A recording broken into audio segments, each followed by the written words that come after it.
जय हिंद दोस्त, भूगोल टेक्निक में आपका स्वागत है। दोस्तों, मैं पिछले वीडियो में सिंधु घाटी सभ्यता का भाग 5 लाकर जिसमें आपको सिंधु घाटी सभ्यता खत्म कर चुका हूं। जिसमें अगर मिस्टेक हो गया होगा तो आप लोग कमेंट कीजिएगा, मैं सुधार करने का कोशिश करूंगा। दोस्तों, आज मैं वैदिक साहित्य लाया हूं। सबसे पहले बात है, भारतीय प्राचीनतम इतिहास को जानकारी करने के लिए हम 4 तरीकों से करते हैं। पहला धर्म ग्रंथ अगर प्राचीनतम धर्म ग्रंथ की बात बोला जाए तो वेद है, और उसके बाद ऐतिहासिक ग्रंथ, उसके बाद विदेशी यात्रा जो विवरण क्या है उसके बारे में, उसके बाद आपको है पुरातात्विक संबंध जो साक्ष्य मिला है उससे। आज हम बात करते हैं वेद की। वेद है क्या? वेद जो है वेद धातु से निकला है, जिसका अर्थ क्या होता है? ज्ञान। वेद जो होता है जिसका संकलन करता है महर्षि कृष्णद्वैपायन। वेद व्यास जो है इसका संकलन करता है। अगर बात बोला जाए तो वेद एक प्रकार की श्रुति है। श्रुति मतलब क्या होता है? वेद हम सुनकर आवाहन करते हैं। अपुरुष मतलब हुआ कि ये मतलब आवाहन ईश्वर द्वारा किया गया है। और अदानी मतलब होता है जिसका कभी अंत नहीं हो सकता है। और अमान्य, इसका मतलब होता है कि इससे आवाहन करने से मनुष्य की हर इच्छा को पूर्ति होता है। अब वेद की बात करते हैं तो वेद आपको 4 प्रकार के होता है, लेकिन प्राचीनतम वेद के अनुसार 3 ही वेद था, ऋग्वेद, सामवेद, यजुर्वेद, जिसे त्रय बोला गया है। देखिए लिखा हुआ है, त्रय कहा गया है। अब एक अथर्ववेद है। अथर्ववेद को क्यों नहीं प्राचीनतम बोला गया है, इसको लास्ट में क्यों बोला गया है? इसका कारण है कि अथर्ववेद में 1200 जो शब्द हुआ, ब्राह्मण शब्द का उल्लेख किया गया है। इसी कारण सब देखिए, ब्राह्मण का अर्थ होता है यज्ञ, इसी कारण इसे वेद में रखा गया है। हम अगर वेद की बात करते हैं, वेद से हमें सामाजिक, राजनीतिक, पर्यावरण, विज्ञान, गणित, हर तरह की जानकारियां मिलती हैं हमें। अगर वेद की बात किया जाए तो ऋग्वेद की अगर संलग्नता जो ब्राह्मण की बात की, इसमें 8 ब्राह्मण है। जिसमें पहले ऋग्वेद की बात करते हैं, जिससे ऐत्रेय ब्राह्मण, कौशिकी ब्राह्मण ऋग्वेद में हो गया। उसके बाद आपको सामवेद में आपको 3 ब्राह्मण, पंचविश ब्राह्मण, षष्ठविश ब्राह्मण, जैमिनीय ब्राह्मण। अब उसके बाद बात करते हैं यजुर्वेद में आपको 2 ब्राह्मण हुए, शतपथ ब्राह्मण और तैत्तिरीय ब्राह्मण। और अथर्ववेद में आपको गौपथ ब्राह्मण। अब बात करते हैं अरण्य की संख्या 7 है। उसके बाद बताए वेदांग 6 है। कौन कौन वेदांग है? व्याकरण, शिक्षा, निरुक्त, कल्प और द्वंद्व और ज्योतिष। 6 प्रकार के वेदांग है। और जिसमें स्मृति की अगर बात किया जाए, स्मृति टोटल 36 है, ठीक है। जिसमें मैं इंपॉर्टेंट कुछ स्मृति को लिख दिया हूं, जिसे मनु स्मृति हो गया, नारद स्मृति हो गया, गौतमी स्मृति हो गया, और प्रकार की स्मृति है। टोटल 36 स्मृति है, वर्णित किया गया है। उसके बाद बात करते हैं वेदांत की। उपनिषद, टोटल उपनिषद की संख्या अगर बोलते हैं तो 108 है, लेकिन मुख्य उपनिषद की बात किया जाए जिसमें आपको 13 है।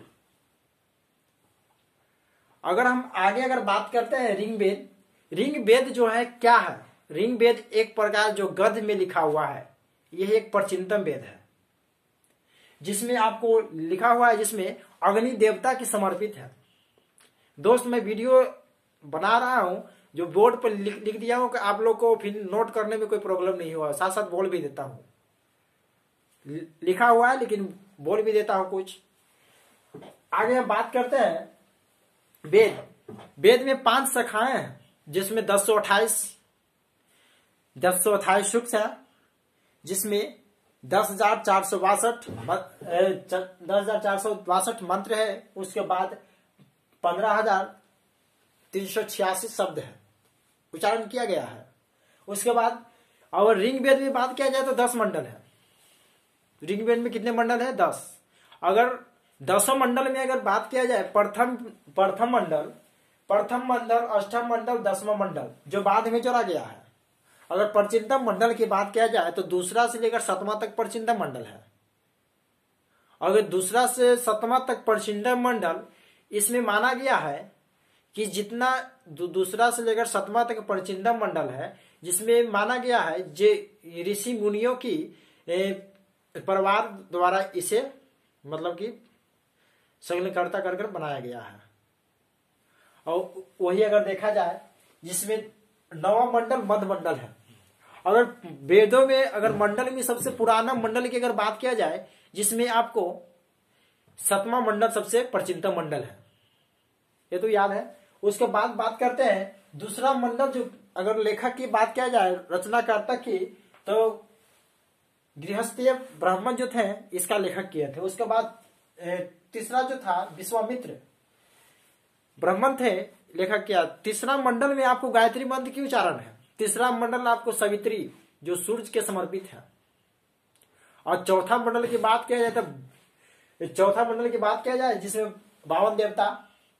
अब चौथा मंडल में 24 बार कृषि की उल्लेख किया गया है। जितना कटाई बुनाई जितना भी कृषि का उल्लेख चौथे मंडल से हुआ माना जाता है। उसके बाद चौथे मंडल में है क्या, इसी मंडल में एक इंद्र ने युद्ध किए थे, एक अनाड़ियों के देवी उषा, जिनको साथ इंद्र ने युद्ध किया था, जिसमें आपको इंद्र की विजय हुआ था। अगर नदी की अगर बात पूछा जाए तो ब्यास नदी के तट पर युद्ध हुआ था, जिसमें इस चौथे मंडल में आपको 3 चर्चित ब्राह्मण के बारे में लिखा गया है, त्रिदशक, अजवीर, प्रुमीर। अब हम बात किया जाए तो इसमें एक प्रशंसिक दानी राजा की भी वर्णन किया गया है।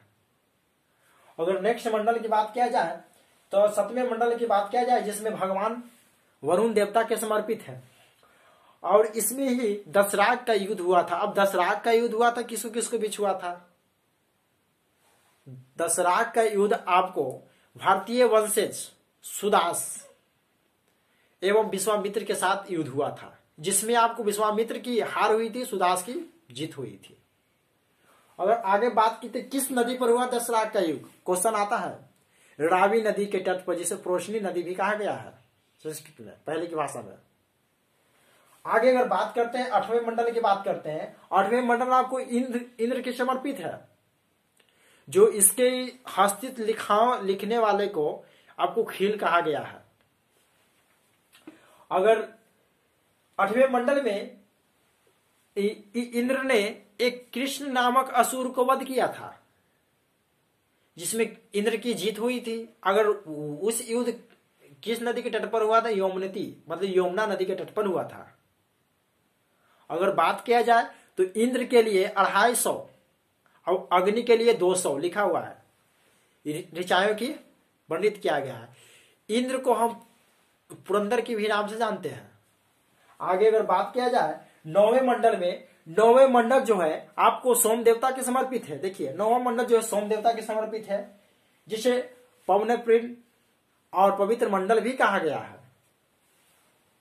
9वें मंडल को कहा गया है। और सोम देवता जो थे मजवंत जो पर्वत पर निवास करते थे। आगे इसी 9वें मंडल में यह वर्णित किया गया है कि इसे भाषा में दिया गया था, एक कहता है कि मैं एक कवि हूं, मेरे पिता एक भीष्म है, मतलब वैद्य है, मेरी माता एक चक्की चलाने वाली है। इसमें एक कहा गया है कि इसमें वर्ण व्यवस्था जाति के आधार, जन्म के आधार पर न होकर इसमें कर्म के आधार पर दिया गया है। आगे अगर बात करते हैं 10वें मंडल की बात करते हैं, जिसमें पुरुष सूक्त की वर्णन है। 10 मंडल में पुरुष सूक्त की वर्णन है। अब पुरुष सूक्त की बात किया जाए तो मुख से ब्राह्मण हो गया, छाती से क्षत्रिय हो गया, वैश्य हो गया जांघा से, और शूद्र हो गया अपने पैर से, तलवा से।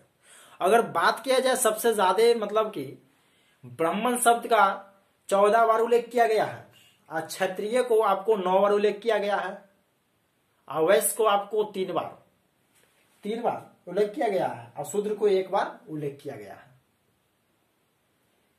ये जो ऋग्वेद की सबसे इंपॉर्टेंट क्वेश्चन थी, कुछ मैं सूक्त के बारे में बता देता हूं, जो आपको सूक्त तो बहुत सारा है, लेकिन कुछ मुख्य सूक्त के बारे में बता देता हूं। पहला अगर बात करते अथ सूक्त के बारे में, अथ सूक्त में यह वर्णित है, एक जुआरियों की दुख भरी कथा के बारे में वर्णित है अथ सूक्त में। उसके बाद बात करते हैं सूर्य सूक्त या विवाह सूक्त। अब यह सूक्त में आपको 6 प्रकार की विवाहों के बारे में वर्णित है, और इसी सूक्त में आपको 7 फेरा, जो अग्नि का 7 फेरा लिया जाता है, इसी सूक्त में वर्णित है विवाह सूक्त में। और जो कन्या के हाथ वर के हाथ में दिया जाना, इसी सूक्त में वर्णित है, इसी सूक्त से लिया गया है। आगे अगर बात करते हैं नदी सूक्त। अब नदी सूक्त के बात किया जाए, जिसमें नदी को कम से कम 99 बार उल्लेखित किया गया है, जिसमें आपको 25 नदी के बारे में चर्चित किया गया है। अगर सबसे ज्यादा नदी के बारे में चर्चित करने की बात किया जाए तो सिंधु नदी के बारे में चर्चित किया गया है, जो सिंधु नदी को इसे माता भी बोला गया है। अगर इस सूक्त में सरस्वती को पवित्र नदी भी नाम से जाना जाता है। अगर बात किया जाए, इसमें गंगा को 1 बार और सरजू को 1 बार और यमुना को 3 बार और सबसे अंतिम नदी गोमती को नाम दिया गया है। आगे बात करते हैं संवाद सूक्त की बात करते हैं। संवाद सूक्त में नाटक की जो उत्पत्ति हुआ था, इस सूक्त से हुआ था। यम यामी पुरुषुक उर्वशी नामक जो नाटक की कथा है, इसी सूक्त से मिला है, संवाद सूक्त से। और वाक सूक्त के आपको बारे में यह बताता है, फार्न और वाक सूक्त है, जिसमें आपको यह बताता है शब्दों के अलंकृत, शब्दों के सजाने की विधि, इसी सूक्त से मिला है। आगे और बात करें हिरण्यगर्भ सूक्त। यह सूक्त में आपको सृष्टि की रचना के बारे में, सृष्टि की उत्पत्ति कैसे हुई, इसके बारे में बताया गया है हिरण्य सूक्त में। आगे बात करते हैं मंडूक्य सूक्त में। इस सूक्त से यह हमें जानकारियां मिलता है कि पहले के लोग शिक्षा पद्धति, शिक्षा व्यवस्था कैसे थी। पहले के लोग सुनकर पढ़ते थे, सुनकर अध्ययन करते थे, अब लिखने की व्यवस्था नहीं थी, इस सूक्त के वर्णन में मिला है। उसके बाद बात करते हैं कवि सूक्त की बात करते हैं। कपि सूक्त की बात करते हैं। इसमें वानर देवता की पूजा करने की साक्ष्य मिला है। उसके बाद बात करते हैं पुरुष सूक्त की बात करते हैं। पुरुष सूक्त की बात यही है कि जिसमें ब्रह्म, जिसे मुख को बोला गया ब्रह्म, और छात्री को बोला वैश्य, छात्री को बोला गया, छाती को बोला क्षत्रिय, और चांगा को बोला गया वैश्य, और तलवा को बोला गया शूद्र, इस सूक्त में वर्णित है। अगर हम 10वां मंडल की अगर बात किया जाए, जिसमें यह कहा गया है कि इसमें जो वर्ण व्यवस्था थी, जो आपको जन्म के आधार न होकर कर्म के आधार पर वर्णित थी। दोस्त मैं नेक्स्ट वीडियो में लाऊंगा सामवेद, यजुर्वेद और अथर्ववेद। दोस्त मेरा चैनल को सब्सक्राइब ना करें, लेकिन शेयर पक्का करें, क्योंकि शेयर करने से यह होगा कि आप भी पढ़ लीजिएगा, आगे वाला भी पढ़ेगा, तो फायदा करेगा। थैंक दोस्त।